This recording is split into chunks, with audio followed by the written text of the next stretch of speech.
네. 자, 일단 어떻게 보셨어요, 미국 시장? 네, 졸면서 봤습니다. 미국 시장 그나마 조금 그래도 예의가 있어서 요만큼 올라주더라고요. 그래서 그때 나왔던 뉴스들을 종합해 보게 되면 뭐 그렇게 썩 좋은 얘기는 안 나오는데 이걸 뭐라 그래야 될까요? 그냥 자율 반등 뭐 이런 쪽에서 그리고 또 미국은 오늘 독립기념일 휴장인데 위대한 미국이 독립기념일인데 주가 빠지면 되겠느냐 뭐 이런 분위기가 아니었을까요? 그리고 뭐 거래 봐도 아직 뭐 그렇게 크게 나오지 않는 쪽에서 7월 첫날 좀 올려보자 뭐 이런 분위기가 나오지 않았었나 싶은데 또 첩첩이 저항은 남아있는 상황 쪽에서 또 하나 이제 나왔던 지표 보게 되면 ISM 제조업 지수 또 몇 년 만에 또 최저치 기록하고 있고요. 거기다가 나왔던 지표들은 그렇게 썩 좋지 않은데 그럼에도 불구하고 뭔가 이렇게 돌림이 나왔다는 거는 그냥 많이 빠졌다. 이거는 누군지 다 인식하는 것 같습니다. 그러게요. 많이 빠진 거는 인정하는데 근데 이제 더 빠질까 봐 걱정하는 사람이 또 그게 불안감의 연속이죠. 게다가 또 그 GDP 전망치를 보니까 1분기에 GDP 미국의 GDP가 마이너스 1.6, 2분기도 한 마이너스 1.0 정도에서 좀 개선되나 싶었더니 실시간으로 데이터 나오는 걸 보면은 마이너스 2.0 이렇게 얘기를 하다 보니까 이번에 2분기에 또 마이너스권 성장이면은 이제 공식적인 침체입니다. 그렇죠. 경기 침체. 예, 이거에 따른 2분기 연속이면은 공식적인 경기 침체죠. 그렇죠. 근데 마이너스. 이게 뭐 그렇게 큰 의미를 갖는 건 아니에요. 그냥 그렇다라고 해서 우리 피부의 실생활에 뭐 그렇게 일단 그냥 직장 잘 다니고 생활 잘하는데 뭐가 침체지라고 할 수도 있는데 이게 가장 먼저 타격이 기업들한테 오기 시작하는 거죠. 기업들한테 오고 거기 나왔던 실적 흐름들이 이제 2분기부터 나머지 그러니까 하반기까지 영향을 끼치기 시작하고 그에 따라서 해고가 늘어나게 되면 이제 그때부터 내가 잡을 잃는구나. 라고 했을 때는 약간 한 또 2, 3분기 뒤에 개인들한테 또 느껴지는 거죠. 그러다 보니까 아직은 이걸 가지고 피부에 안 나온 느낀지 몰라도 이 피부가 서서히 다가오기 시작한다라고 하게 되면 그때는 조금 여러 가지 변화가 나올 수 있겠다라는 쪽도 보여지다 보니까 그게 좀 그렇게 썩 탐탁지는 않은 상황들이죠. 네. 알겠습니다. 하여튼 지금 그 데이터로 네. 우리가 참 지금 시장을 어떻게 봐야 될 것이냐에 대해서 네. 고민이 되는 게 네. 데이터만 보면 분명히 안 좋아요. 네. 안 좋은데 근데 항상 시장은 우리가 예상하던 그래서 이제 지금 많은 비관론이 이제 떠오르고 있잖아요. 그렇죠. 근데 조금 전까지만 우리가 작년만 보더라도 많은 데이터를 보면서 상승을 얘기했던 그 낙관론 네. 이게 또 완전히 무너졌단 말이죠. 예, 지금의 이 데이터를 기반으로 한 비관론 이것도 우리 예상대로 갈 것이냐 네. 아니면 또 이게 또 완전히 깨지는 일이 발생할 것이냐 알 수 없는 게 참 주식시장인 것 같아요. 알면은 주식이 아니죠.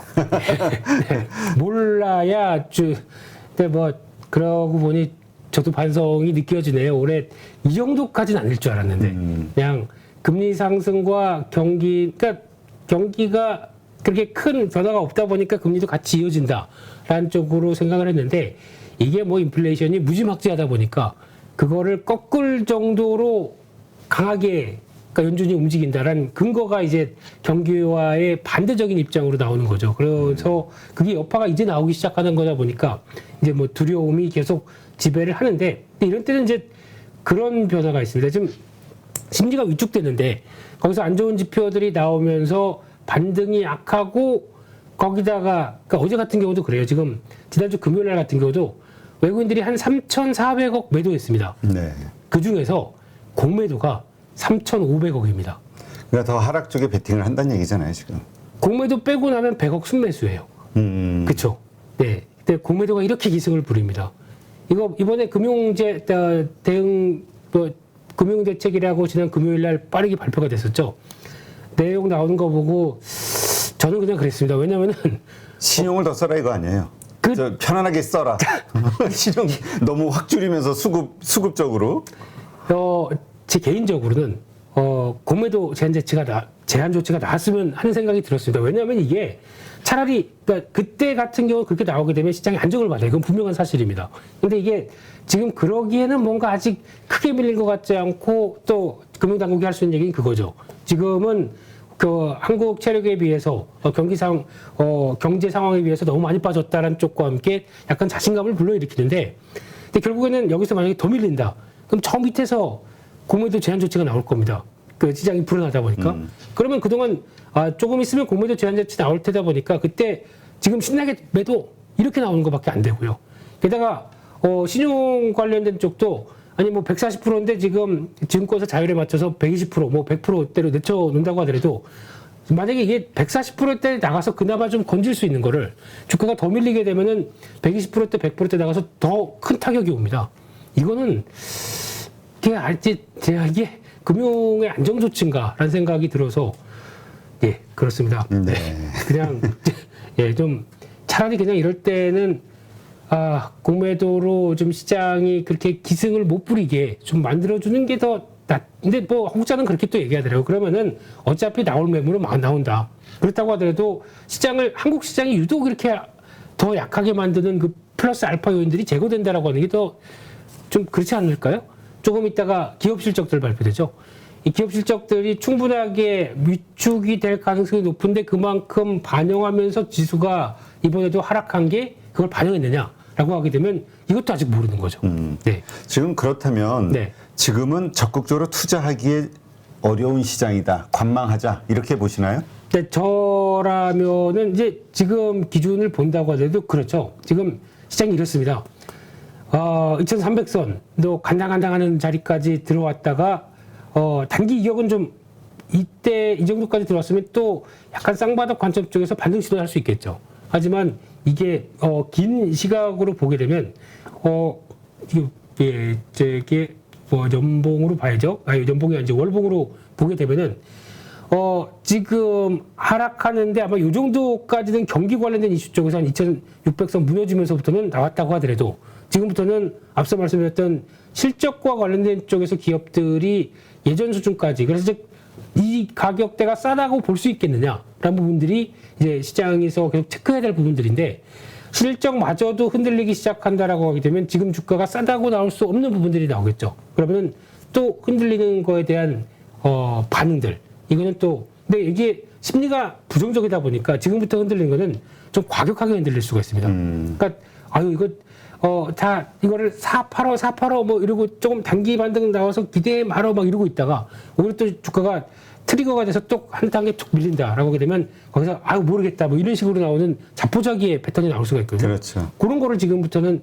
속도와 폭이 커질 수 있다. 이거를 좀 염두하면서 대응하셨으면 좋겠습니다. 그 얘기는 이제 예. 우리 소위 얘기하는 개인들의 3차 투매가 일어나야 된다. 그러니까 저희끼리 샀다가 저희끼리 파는 거죠. 그렇죠. 이거를 지금 노리면서 특히 외국인들 같은 경우 거기다가 선물까지 아주 드라마틱하게 주도를 하면서 움직이고 있는 상황이다 보니까 작은 금액을 가지고 효율적으로 하락을 만드는 이런 패턴들 지금 돌아가는 상황에 대한 팩트와 그에 따라서 그러니까 보통 보면은 저희가 금융은 항상 정책적인 게 그렇더라고요.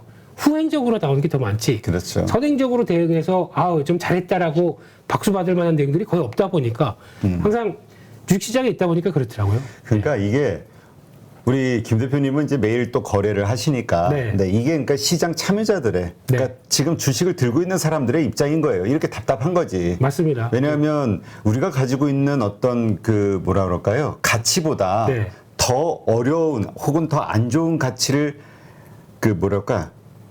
받을 수밖에 없는 상황으로 자꾸 몰리니까. 그렇죠. 그러니까 상식 밖으로 자꾸 몰리니까. 그렇죠. 그러니까 솔직히 뭐 2600선 때도 지키려고 많이 노력을 했는데 거기서 내려오면서 나오는 일련의 행태를 봤었을 때는 이게 그러니까 그 2600선 넘어가기 시작하면서 저희 만약에 기업들의 체력을 본다라고 하게 되면 지금 뭐 PER 기준으로 봤을 때 뭐 6배 6배 남짓되는 종목과 그리고 PBR 뭐 0.5배, 0.7배 정도 되는 이런 종목들이 널리기 시작한 게 그때부터 나오기 시작한 변화입니다. 그만큼 타격들이 그렇게 컸는데 그러면 물론 이제 이번 2분기부터 실적 뚜껑은 열어봐야 되긴 하겠지만은 솔직히 그렇다고 대한민국이 뭐 망하는 관점도 아닌데 기업들이 이렇게 싸게 거래되는 이유가 뭘까요? 라고 말씀드린다고 하게 되면 지금 이제 그 정도까지 만약에 그런 고점도에서 좀 버텨줬어요. 그러니까 지금 반대로 보게 되면 대만 같은 경우도 이제 막 빠지기 시작하거든요. 그럼 그 전에 버텼던 이유 같은 경우는 그래도 기업들 재력들이 되니까라고 했던 어떤 바탕들, 믿음들이 있었는데 그러다가 이번에 IT 반도체 관련된 쪽에서 재고가 늘어나고 오더컷 나오고 그래서 이번에 급락하는 거는 이해는 되지 않습니까? 근데 그 전에 보여줬던 강한 모습들 이거는 좀 차이가 있는 거 아닌가요? 네. 알겠습니다. 답답해서 이랬습니다. 답답해서. 네. 네. 네, 답답한 우리 김 대표님. 네. 이번 주 일정 한번 볼까요? 네, 7월 4일 월요일 오늘의 일정이 이제 미국의 독립기념일 휴장은 뭐 다 하는 거고, 근데 지난번에 휴장 때 저희가 이런 거 많이 기대했거든요. 또 지난번에도 노예해방일인가 그때 그래서 6월 달에 나왔을 때도 아예 좀 휴장이니까 좀 시장이 약간 반등하겠지라고 하는 거에 뒤통수를 딱 세게 맞다 보니까 그날도 많이 빠졌죠. 이번에도 미국 시장은 올랐고 한 오늘 내일 정도까지는 좀 돌리겠지 하는 마음은 큰데 또 어떻게 나올지 모르겠습니다. 그래서 요거는 또 봐야 될 것 같고요. 그다음 또 우크라이나 재건회의가 오늘 또 열린다고 하네요. 그래서 며칠 걸려서 열리는데 우크라이나 리커버리 커미티 뭐 컨퍼런스 뭐 URC라고 얘기하는데 우크라이나 재건회의로 가요.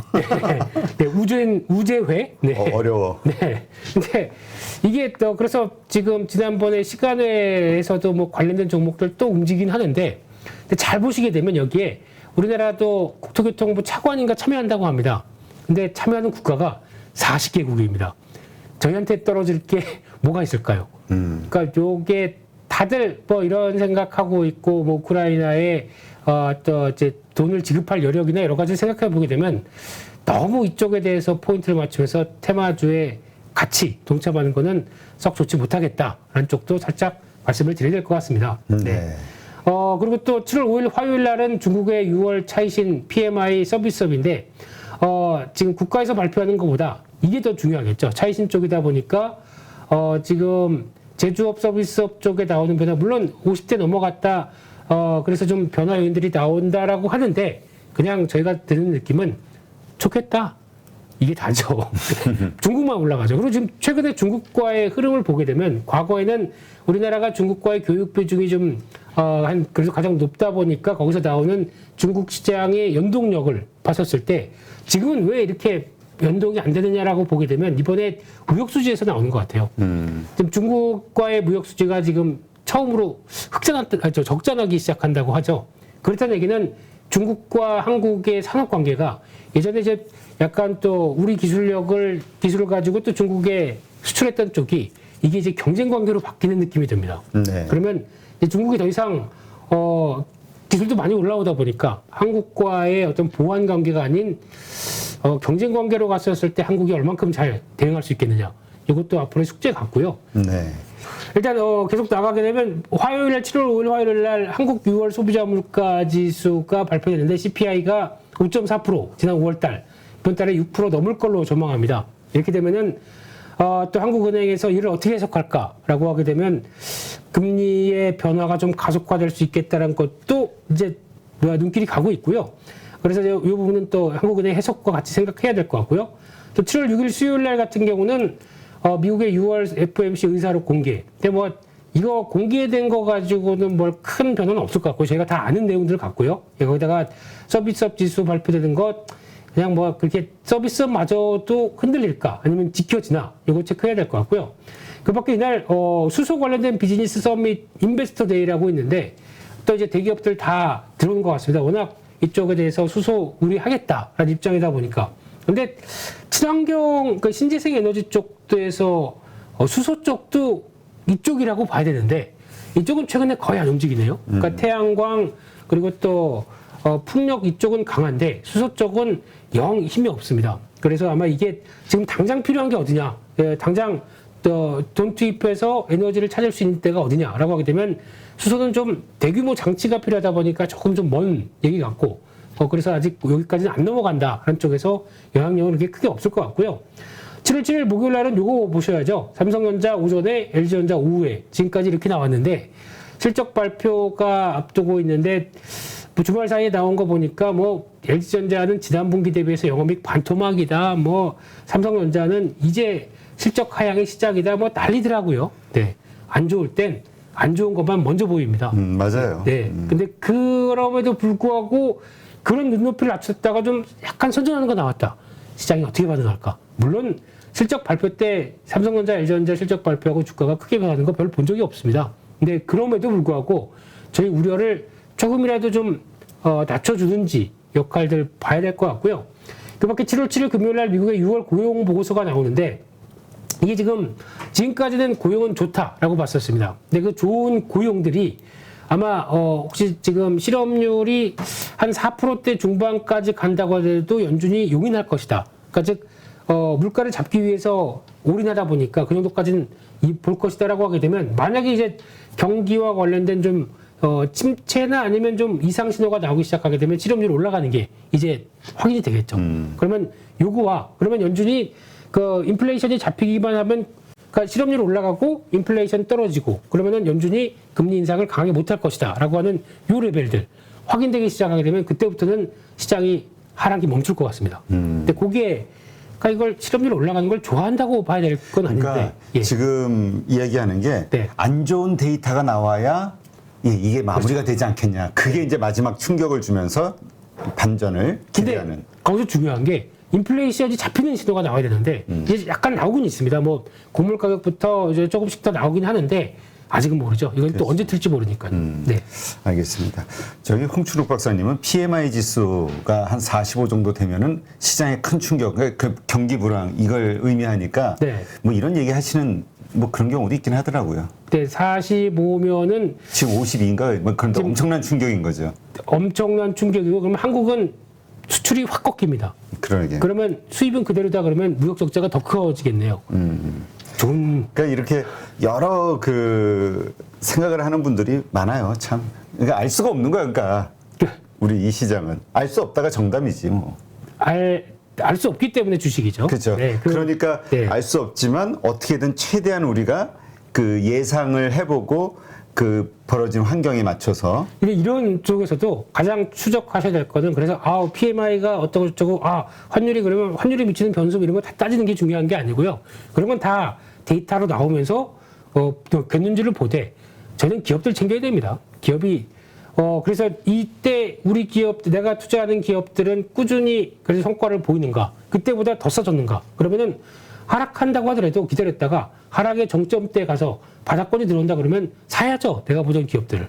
그런 어떤 기업들 추적하기 위해서 매크로를 보는 거지 매크로를 보면서 기업을 추적하는 건 아닙니다. 네. 저희가 뭐 그럼 환율에 투자하시죠. 그렇죠. 네, 그게 더 맞는 거고요. 그러니까 하여튼 그 결국은 어떤 상황에서도 긍정적인 사고를 가진 사람이 그러니까 투자자도 그런 것 같아요. 사업가는 확률적으로 생각하면 창업하면 안 되거든. 왜냐면 창업해서 성공할 확률이 5%밖에 안 된다니까. 네. 주식도 마찬가지인데요. 주식으로 그렇죠. 성공할 확률이 1%. 아, 그래요? 근데 그게 중요한 게 기간에 따라 달라요. 맞아요. 만약에 이거를 지금 다 나온 데이터가 1년, 2년이라고 보게 되면 성공하는 사람이 없을 수도 있는데 10년 계열로 나온다 그러면 지난번에 본 데이터가 30%인가 성공하는 확률이 나옵니다. 그러니까 너무 기죽지 마세요. 10년 동안 저희가 10년이면 제 나이가 네. 네, 알겠습니다. 누구나 1시간 안에 200개 종목에서 좋은 종목을 고를 수 있는 그런 능력을 배양할 수 있도록 제가 도와드리려고 그렇게 하고 있습니다.